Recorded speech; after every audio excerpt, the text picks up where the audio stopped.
మహాత్మా గారి వర్ధంతి సందర్భంగా మరి వారికి నివాళులర్పిస్తూ మా రాష్ట్ర party BRS party working president గౌరవ కేటీఆర్ గారి పిలుపు మేరకు మా ప్రియతమ నాయకులు గౌరవనీయులు భూపాలపల్లి మాజీ శాసనసభ్యులు గౌరవనీయులు శ్రీ గండ్ర వెంకటరమణారెడ్డి గారి ఆదేశానుసారం మరి మహాత్మా గాంధీ విగ్రహానికి ఈరోజు మేము వినతిపత్రం బీఆర్ఎస్ పార్టీ ఆధ్వర్యంలో వినతిపత్రం సమర్పించడం జరిగింది. ముఖ్యంగా 6 గ్యారంటీలు 420 వాగ్దానాలతోటి అధికారంలోకి వచ్చినటువంటి ఈ రేవంత్ రెడ్డి ప్రభుత్వం అధికారంలోకి వచ్చి 14 నెలలు గడిచిన తర్వాత కూడా ఇప్పటి వరకు ఏ ఒక్క హామీని కూడా నెరవేర్చకపోవడం చాలా బాధాకరం.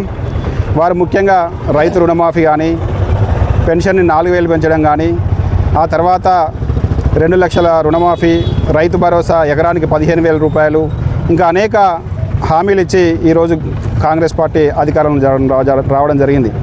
మరి వచ్చినటువంటి తర్వాత ఈరోజు ఏ ఒక్క హామీని కూడా సక్రమంగా నెరవేర్చడం లేదు. ముఖ్యంగా గౌరవ కేసీఆర్ గారు 10 ఏళ్ళు ముఖ్యమంత్రిగా ఉన్న కాలంలో తెలంగాణ రాష్ట్రాన్ని రైతులను సుభిక్షం చేయాలనే ఉద్దేశంతో మరి ఆ రోజు రైతు బంధు, రైతు బీమా కార్యక్రమాలు తీసుకొచ్చి మరి రైతులకు పెట్టుబడి సహాయం కల్పించి మరి మద్దతు ధర కూడా కల్పించి రైతును రాజు చేయాలని చెప్పి లక్ష్యంతో ఆ రోజు కేసీఆర్ గారు పనిచేస్తే మరి ఈరోజు రేవంత్ రెడ్డి సర్కారు మరి రైతులను ఒక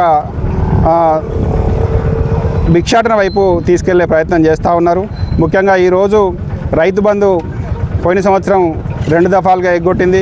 మరి మొన్న కూడా సంక్రాంతికి ఇస్తామని చెప్పి చెప్పడం జరిగింది. ఆ తర్వాత జనవరి 26వ తారీఖు రోజు మరి రిపబ్లిక్ డే సందర్భంగా ఇస్తామని చెప్పి గౌరవ ముఖ్యమంత్రి గారు చెప్పడం జరిగింది. మరి 26వ తారీఖు పోయింది, మళ్ళీ మార్చి 31 అంటున్నాడు.